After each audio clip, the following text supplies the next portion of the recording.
Crowdfunding guarantees that a lot of games will get made that otherwise would never come close to beginning development, but it doesn't guarantee that they'll be any good. For every batch of bizarre ideas that somehow become reality, there's a few select gems that validate the entire enterprise of fan-supported publishing.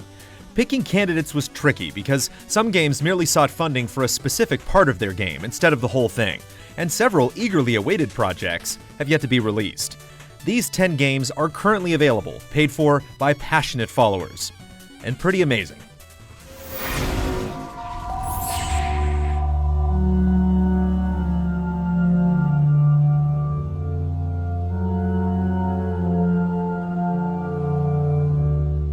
Inspired by lead designer Matt Gilgenbach's own struggles with depression and OCD, Neverending Nightmare's bleak tone and art style present an abstract representation of mental illness, providing a visual connection between fear and emotional trauma.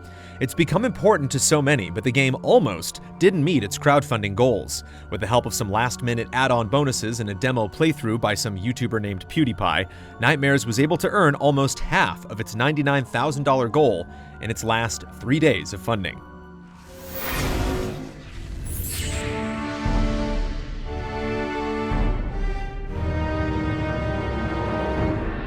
Hailing from Torn Banner Studios, Chivalry Medieval Warfare takes players through a gritty world filled with castle sieges, pillaging, and fast-paced combat.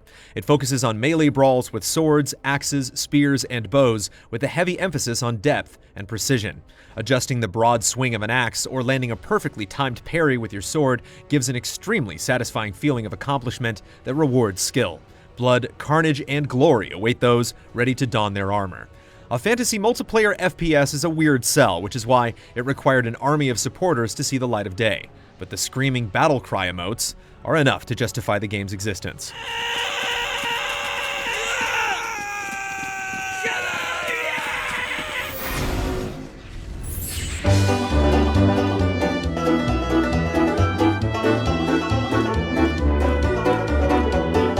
Don't be fooled by the cute and cuddly visuals or colorful cast of characters, because Don't Starve is a brutally difficult survival game. Procedurally generated worlds help ensure that each game feels fresh, and the constant threat of permadeath raises the stakes to almost unbearable levels of fear and tension. The balance in knowing what to build in each situation sets it apart from other games in the genre, as well as some unexpected surprises for those brave enough to survive for months on end. Even years after its release, Don't Starve continues to get support from Clay Entertainment, with the Reign of Giants and Don't Starve Together expansions that fundamentally change the method of survival.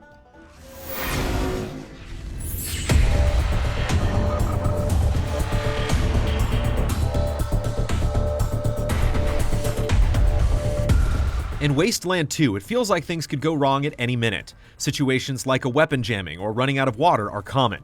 Yet the hostility is what makes this particular post-apocalyptic setting so believable. The grim and grime are supplemented by black humor that always surfaces at the right moment. Brian Fargo, the director of both Wasteland 2 and its predecessor, said numerous times that publishers have shown little interest in the deep, fulfilling kinds of games he wants to make. Thanks to Kickstarter, Fargo got the last laugh, and we're certainly happy he did.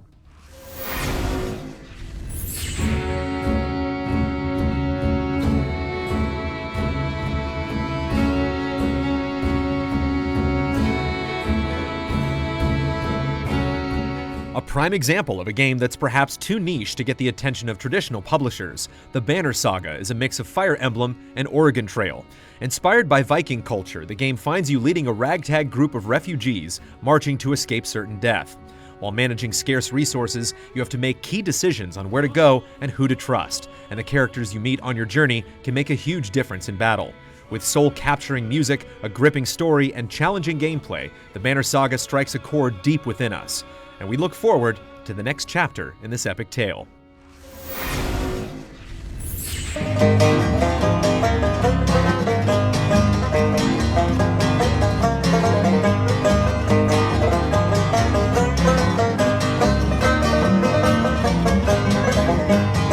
Many games aspire to be cinematic.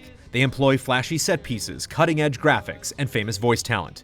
Kentucky Route Zero takes you on a slow drive into a Lynchian pseudo-America and drops you off on the intersection of curiosity and captivation. Through convincing sound effects, beautiful art design, an expertly crafted narrative, and moody and often surprising music, the 3 acts currently available are some of the most cinematic interactive stories we've ever experienced.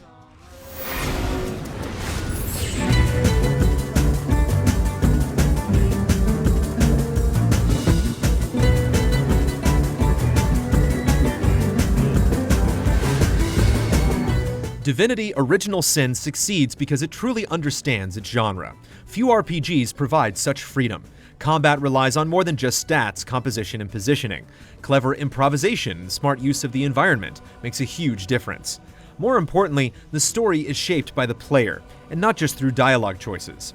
How you complete quests, your character's background, and even what you choose not to participate in all piece the journey together. We had little attachment to the Divinity name before Original Sin, and now we eagerly await a sequel.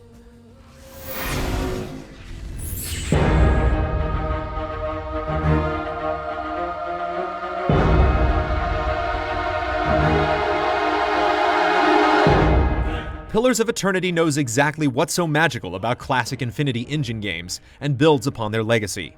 Yet what could have been just an empty nostalgia trip is instead an absorbingly complex game in its own right. The player is given an abundance of choice, and the world reacts to those decisions. It's also very well written, making characters more than just fantasy archetypes. The environments feel alive, threatening, and surprising, simultaneously familiar and alien. Pillars of Eternity proves that sometimes the best way to move forward is by learning from the past.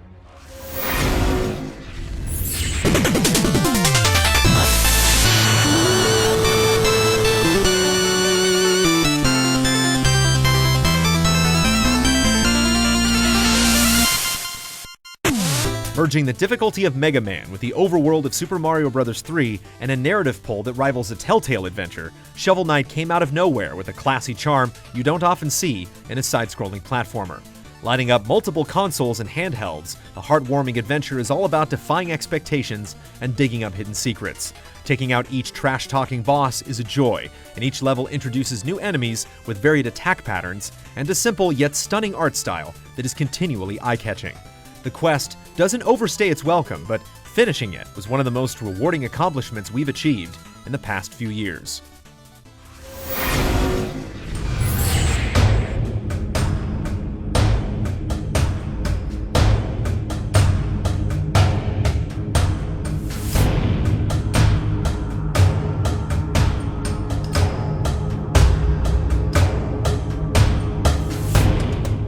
Faster Than Light jumped into our lives in 2012 with a blissfully simple perspective on tactics that blurs the line between strategy and roguelike. The entire game encompasses repetition around one suicidal mission. A desperate empire is on the brink of collapse, and you have critical information that can be used to save them. The gameplay style is suitable to both quick rounds and long-term marathons, all the while constantly adapting to your methods in a way that forces you to master your skills in the captain's chair, Kirk style, bestowing orders to divert power to the shields or weapons at critical moments throughout the arduous journey. Faster Than Light started as a 2-man project, but after surviving this mission, it's no wonder the Kickstarter campaign ended up raising 20 times its original goal. Check out the latest episode of Let's All Go to the Trailers to hear our less than favorable review of the latest live-action Halo 5 trailers. And visit our second channel, GT Reviews, for our opinions of the Rainbow Six Siege Closed Alpha on a new episode of Just Played. Subscribe to us on YouTube, follow us on Twitter and Facebook, and don't miss another episode of the GT Countdown next Friday.